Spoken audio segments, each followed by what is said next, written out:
चमन नोएडा की एक biscuit factory में मैनेजर था। उसका प्रॉपर्टी डीलर दोस्त रितेश उसे नोएडा में एक मकान खरीदने के लिए कन्विंस कर रहा था। चमन, तुम्हें मकान पसंद आया या नहीं? हाँ, मकान तो बहुत पसंद आया, लेकिन थोड़ा वीराने में है। 24 साल में पूरी कॉलोनी बन जाएगी वहाँ। कभी नोएडा भी पूरा जंगल था, आज जमीन की कीमत करोड़ों में है। अभी खरीद लोगे तो सस्ते में निपट जाओगे। आगे तुम्हें फिर नोएडा में जमीन खरीदने को नहीं मिलेगी। चमन रात 9 बजे घर पहुंचा। वो अभी जिस घर में रह रहा था वो घर बहुत छोटा था। उसके दोनों बच्चों में अक्सर पर्याप्त जगह न मिल पाने के कारण लड़ाई होती।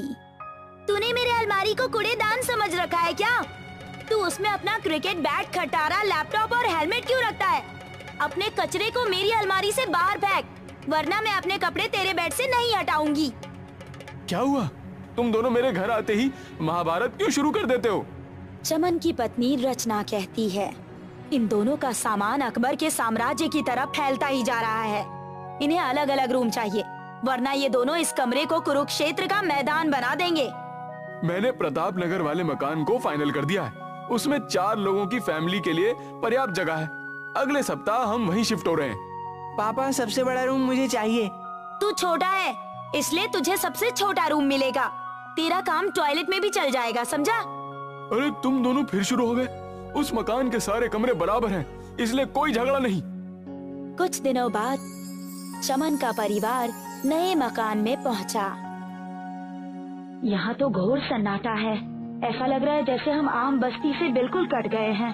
कुछ दिन रहेंगे फिर आदत पड़ जाएगी। यहाँ रोड बहुत चौड़ा है, कार, ट्रक, सारे वाहन आसानी से आ सकते हैं। रोहन और पूजा ने अपने अपने कमरे पर कब्जा कर लिया। देर रात तक वो लोग सामान सेट करते रहे। फिर जब वो लोग सोने लगे तो लाइट चली गई। जब काफी देर तक लाइट नहीं आई तो चमन ने मीटर चेक किया। अरे मीटर में तो लाइट आ रही है, फिर कमरों में क्यों नहीं आ रही? पापा, किसी इलेक्ट्रिशियन को फोन कीजिए ना, गर्मी के मारे बुरा हाल हो रहा है। मैं यहाँ किसी इलेक्ट्रिशियन को जानता भी तो नहीं। रितेश के पास इलेक्ट्रिशियन का नंबर होगा, लेकिन वो तो फोन बंद करके सो गया। तभी अचानक किसी ने डोरबेल बजाई। चमन ने दरवाजा खोला तो बाहर मुस्कुराता हुआ एक आदमी खड़ा था। मेरा नाम मुकेश है, मैं इलेक्ट्रिशियन हूँ। क्या आपने मुझे बुलाया? इससे पहले कि चमन कुछ बोल पाता, मुकेश नाम का आदमी सबसे पहले रोहन के कमरे में गया और स्विच बोर्ड खोलकर चेक करने लगा। हमने तो किसी को बुलाया नहीं, फिर ये आदमी इतनी रात में अचानक कैसे? अरे छोड़िए ना पापा, हमें क्या मतलब। शायद भगवान ने हमारी पुकार सुन ली और इस आदमी को भेज दिया। मुकेश रोहन के रूम की लाइट ठीक करके बोला, अब बस इसी कमरे में लाइट रहेगी, बाकी मैं कल ठीक करूंगा। पैसे भी मैं तभी लूंगा जब पूरे मकान की लाइट ठीक हो जाएगी। इतना कहकर मुकेश वहाँ से चला गया। चलो तुम लोग अपने अपने रूम में जाकर गर्मी का आनंद उठाओ और मैं आराम से पंखे की हवा में सोऊंगा। रोहन तो सो गया, पर बाकी लोगों को नींद नहीं आ रही थी।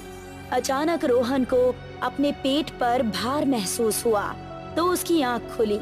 रोहन ने देखा उसके पेट पर एक भूत बैठा हुआ है और उसके सीने से एक तार खींच रहा है। पापा